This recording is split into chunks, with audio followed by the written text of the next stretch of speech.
Fort with Fort Wealth Management joining us this morning to talk about spring cleaning for your finances. You know, everyone wants to have a fresh start for the spring, and you can clean up your finances too, right? Well, you know, it's tax season as well. As the great weather's here, we've got to gather up all of our 1099s documents, and we may find that we've got a whole bunch of accounts maybe, or a few here and there that we just don't use anymore, and there could be fees in those accounts, and it's kind of a pain when you get the statements. You got to open them, make sure you shred stuff. You know, we can clean that stuff up. We got to take a look at what we're really using, what we really need, treat savings accounts like savings accounts and checking accounts the way checking accounts are, and we may be able to get rid of some accounts, and then also we can go paperless. We can go green, and some banks give incentives and some benefits when you do that. And you know, there's an app for that too. Yeah. You know, some people, I think, they'll get nervous about going paperless because they're worried about, you know, the security of the emails. So what's the fix for that? Well, you know, depending on the institution, they are aware of HIPAA laws and, you know, SEC rules, banking regulations and things, and they're not going to be sending out statements and other, you know, documents that are going to be susceptible. But also, you know, what is interesting is we may not, and I'm not saying we should put our bank account number on the side of our car, you know, or anything like that, but when we write a check, right?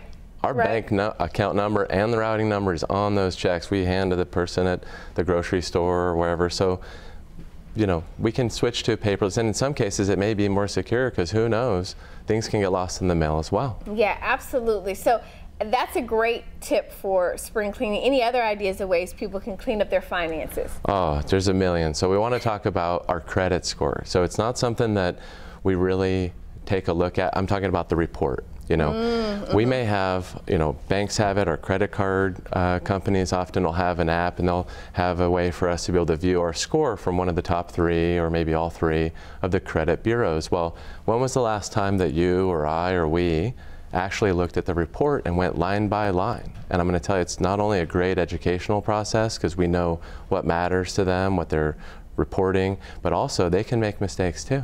My clients, when they go log into Social Security website to view their account with Social Security will have, you know, questions for those people related to maybe facts or information that the government collects from Experian, Equifax, Transamerica. Interesting. And sometimes that information is bogus. So if that's the case, it's your responsibility, it's my responsibility to contact the credit bureaus. There's process for correcting those things. It's just better to go ahead and clean that up, and we should probably do that once a year. Okay, at least. Perfect. And so you just reach out to them to request the report? You can do that, and a lot of times it won't cost you anything.